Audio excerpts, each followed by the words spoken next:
Kitab Matius 5 ayat 3-12 ternyata menyimpan rahasia kebahagiaan.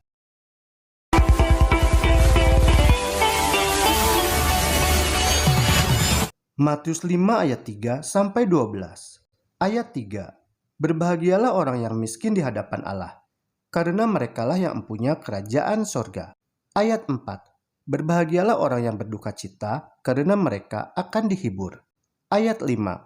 Berbahagialah orang yang lemah lembut, karena mereka akan memiliki bumi. Ayat 6.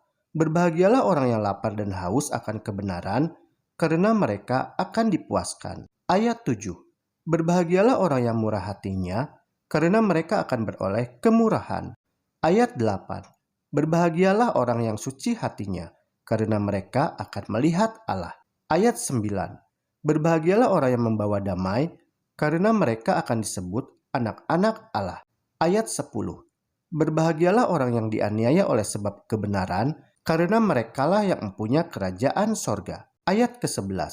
Berbahagialah kamu, jika karena aku kamu dicela dan dianiaya dan kepadamu difitnahkan segala yang jahat. Ayat 12. Bersukacita dan bergembiralah, karena upahmu besar di sorga, sebab demikian juga telah dianiaya nabi-nabi yang sebelum kamu. Inilah resep kebahagiaan menurut Matius 5 ayat 3-12.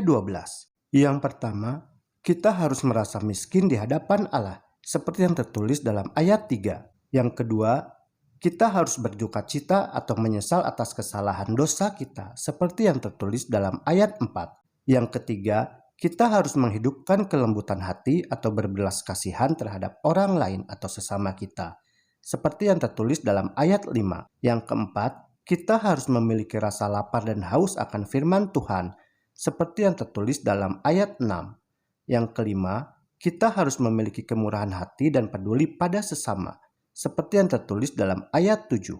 Jadi, jika 5 di atas sudah dipenuhi, maka yang pertama, orang itu akan memiliki tabiat kesalehan yang selalu menjaga kekudusan hatinya, seperti yang tertulis dalam ayat 8.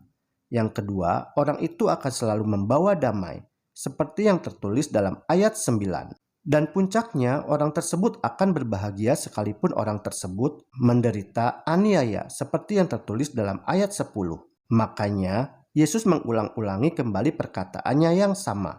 Merekalah yang akan mempunyai kerajaan sorga, seperti yang tertulis dalam ayat 11. Dan untuk itu setiap orang Kristen yang hidup hari ini diamarkan dan diingatkan kembali oleh Yesus bahwa berbahagialah kamu jika karena aku, kamu, seperti yang tertulis dalam ayat 11, dicela, dianiaya, difitnah, dan bergembira serta bersukacitalah untuk semuanya itu karena, seperti yang tertulis dalam ayat 12, karena yang pertama besar upahmu di sorga, dan yang kedua kamu sudah seperti nabi-nabi terdahulu.